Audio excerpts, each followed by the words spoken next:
Hello, and welcome back to another quick Byte presentation brought to you by the Okanagan County Economic Alliance. My name is Mason Duke, and I'm the Economic Development Specialist for the Economic Alliance. Today we'll be taking a look at crises and crisis planning. To understand the variety of threats we face, it's helpful to sort crises into categories. Broadly speaking, we can organize potential crises into four primary types. There's infrastructural, encompassing disruptions to supply chains, as well as structural failings or closures of roads, buildings, and bridges. The recent bridge collapse in Baltimore, for example.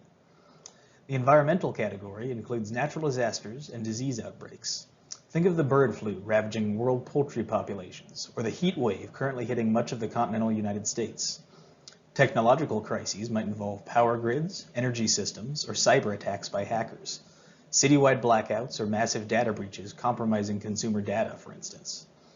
Finally, there's the health and human element, concerned with economics, crime, accidents, or unrest. These could be anything from mass shootings to disruptive protests or even recessions. It's important to note that these categories are not necessarily exclusive. A crisis might fall under more than one or even all of them. Perhaps a wildfire burns through a crucial substation. The crisis would initially be environmental in nature, infrastructural in its immediate effects, and eventually technological and human in its implications. Yet each angle would require its own mitigating actions to address. Just as there are a multitude of possible crises, there are many ways that a crisis can impact the operations of a business. Among the most severe is closure, either temporary or permanent.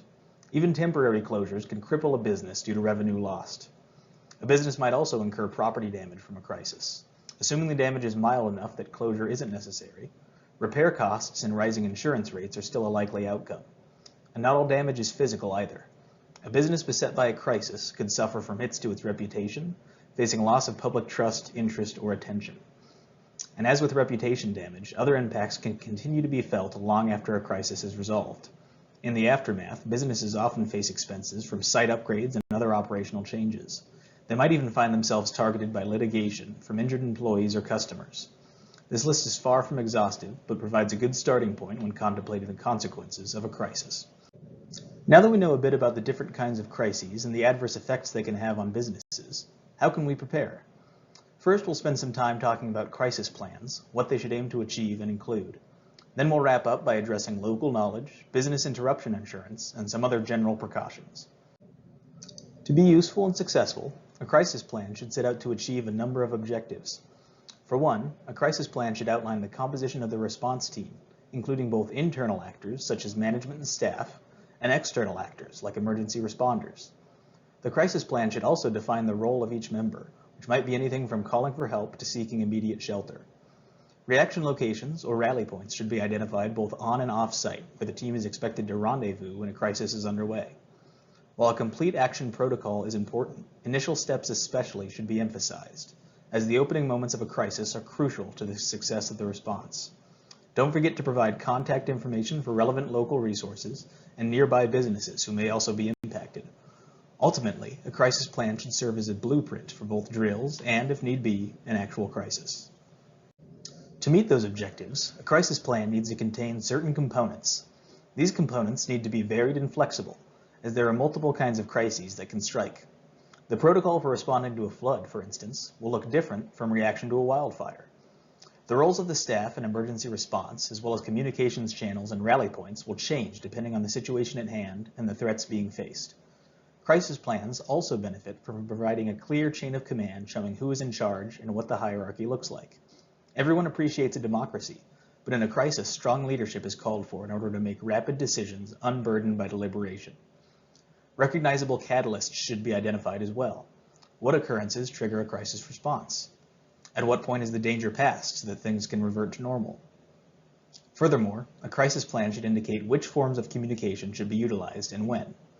We all have cell phones now, but what happens if cell service is down? Are there radios on hand? Can they be operated if power is lost? Do you have a generator capable of providing backup power during an outage? Similarly, a crisis plan should feature redundancy in terms of exit strategies. This is true for both means of egress from the building and evacuation routes from the community. Be sure to plot out more than one path to safety in case there are obstacles or closures to contend with. Finally, a crisis plan is worth little without regular practice to build familiarity. Walkthroughs, reviews, and even drills are worth consideration to ensure that when an actual crisis strikes, everyone will know what to do and when. One of your greatest assets before, during, and after a crisis is your own expertise. You know the area in which you live, and it's essential that you put that knowledge to use. For starters, your geographical region will determine which crises are likely to occur, especially in terms of natural disasters. Events such as hurricanes and tornadoes rarely or never occur in some areas, and knowing what not to plan for is useful, as it allows you to focus your resources on the real possibilities. Zooming in, your physical position within the community impacts emergency response time, especially in rural communities, with a lot of low-density ground to cover and few resources with which to do it. How close is your business to the nearest hospital, firehouse, or police station? What travel time can you expect from these responders in an emergency? Routes and travel time aren't only a concern in immediate survival situations either. Your business will require certain materials in order to operate, especially if you're selling product. All of those goods have to get to you somehow, and road closures are a common result of more than one kind of crisis. How vulnerable are your logistics? Are there alternate routes available for resupply? One last consideration concerns the cycles specific to your business. Many enterprises rely on a busy season to make the bulk of their annual revenue.